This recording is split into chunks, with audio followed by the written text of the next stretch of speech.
Hi guys, nandito naman ako ngayon sa bukid para magpatubig ng tanim na sitaw. Ito ngayon, ang hirap ng patubig dito kasi mahina ang tubig tapos sobrang init. Kasi nag-umpisa na ako kaninang alas 11.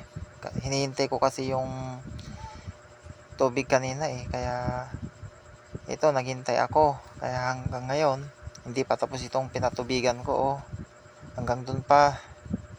Kaya napakahirap ang hintayin ko to hanggang matapos. Hindi pa ako uuwi, hindi pa ako kakain. Tapusin ko na lang ito hanggang matapos. Kung anong oras ako matapos, uwi ako kapag matapos na. Kaya guys, sinong nakasubok na nagpatubig ng ganito sitaw at saka yung sabog na tanim na palay, mag-comment nga kayo para alam ko naman kung gaano kahirap ang magpatubig. Sige guys, maraming salamat. Oh no, you don't know how it feels to be alone.